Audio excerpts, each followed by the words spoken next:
on the web, check out rcdeal.com. This segment is sponsored by rcdeal.com. Hey, what's going on? We got some nitro talk to do. We're going to talk about some of our other engines like we've done in the past, and today we're going to talk about the JL.21 Pro engine. Of course, it has been out, and people have been buying it, and we're trying to get some more testimonials on it. So the next time we do a report about a 21 JL Pro engine, hopefully we'll have some emailed testimonials about how great the engine runs from what the internet says and from what you guys have been saying on there, like on RC Tech. You guys have been liking the motor, so we're actually going to do an official release on video to show what the engine's all about and the different features that it might have and what you get in the box. So as we get started, we'll start off with this box here that I have, which is the JL.21 Pro. Of course, if you've seen the box already, you know the big old insignia of the JL Racing on it. And of course, if you're looking at the front of the box and you can't see from here, maybe we'll get some other shots of the nice fancy box. You'll see the little ghosting of Mr. Jeffrey Lynn on the box. So it is product endorsed by the JL. Okay, we'll get this opened up and we'll show you what's inside. Of course, the part number is 52207.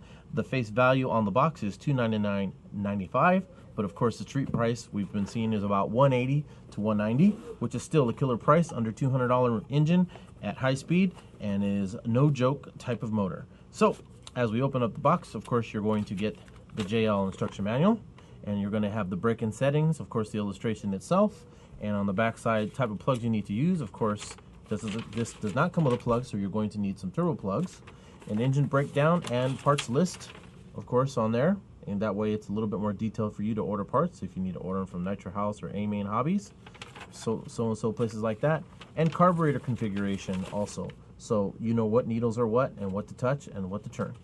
All right, so we'll throw this instruction manual to the side, and we get to the rest of the box, and it's, of course, inside the box is a fully assembled JL.21 Pro engine with all the silicone boots already attached to this, so if you have to take your other motor out, you'll be able to pull all your boots off and put it onto the old motor and drop them on. Of course, we do sell these silicone boots by themselves, so if you have a couple more existing motors and you're looking to get some boots to cover the crankshaft, carburetor, exhaust port openings, and of course the fuel nipple itself, we have that available as a separate part number, and I will give you that part number later in the show. Now, looking at the JL.21 Pro, of course, you're looking at the cooling head, some sort of buzzsaw cooling head with some laser etching saying JL.21 on there with some flames on top, which is a really nice look to it. Of course, it's a black finish, and it's got some aluminum finish sidings on there. And on that motor, of course, it's conical down. Of course, it fits a lot of buggies in there without a problem, so you don't have to put a big gigantic hole into the engine port, just like I do in my Hyper 9. You also have it really light. It's a really light and nicely machined aluminum cooling head. Down to the head button itself, of course, it is a two-piece setup. It's not like the Pico Boost motor where it's got fins on the Pico Boost. The head button is a traditional head button. It is a turbo head button on there. Of course, like I said, down the middle of the engine, there is no glow plug, so you will have to get glow plugs. Of course, we offer glow plugs in 3 heat ranges in turbo, and that's hot, medium, and cold.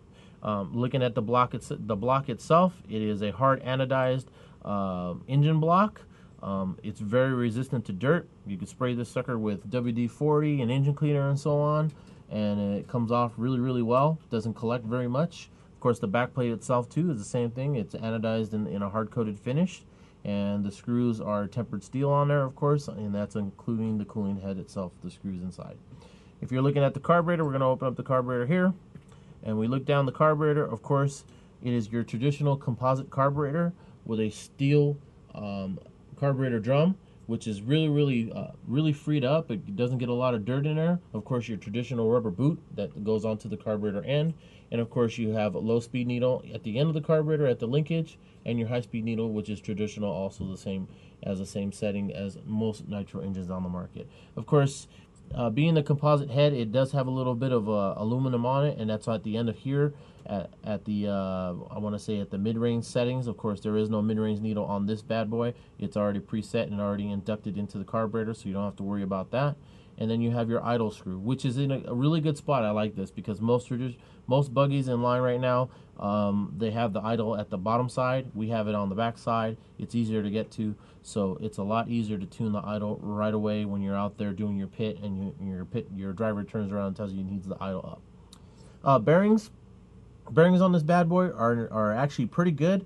They're Japanese made bearings. Of course, they seal up pretty well. They got lots of run time. I could say more than enough. My JL has been running for a long time. It does traditionally seep out just a little bit of oil. Of course, that's normal. That's part of keeping the lubrication.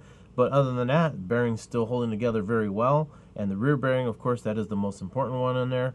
No need for a ceramic bearing, but if you want to have one as an option, this bearing, of course, lasts quite some time. I haven't had to have bearing change in any of the JL engines I've used.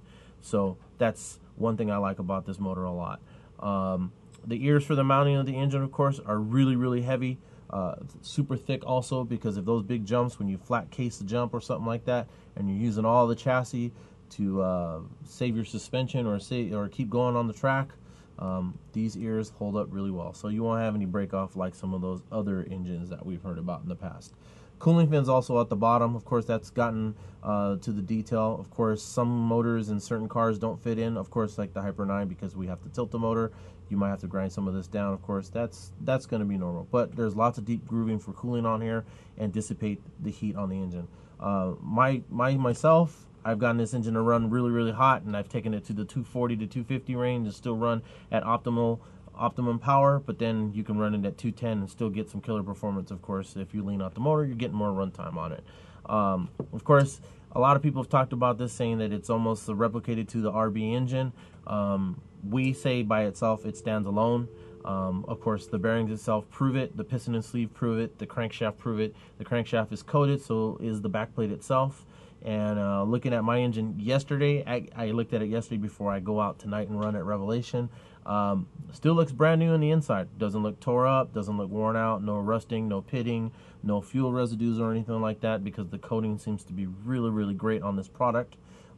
If you're looking for a motor out there that you don't want to have a lot of maintenance on, and you just want to look at it on every once in a while basis, JL motor seems to hold up pretty well as long as you got the air filter covered up with. Awesome product. It's a very well liked product. If you're looking for something in the meantime, if you have hot motors that you've dropped $200 or $300 on and you just don't want to go out there and club race with it, and you want to save it for the big race, and you put one of these in and you buy these at the $180 price, guarantee you'll be using this in the big race later too, because this bad boy is just as good as those $300 power mills.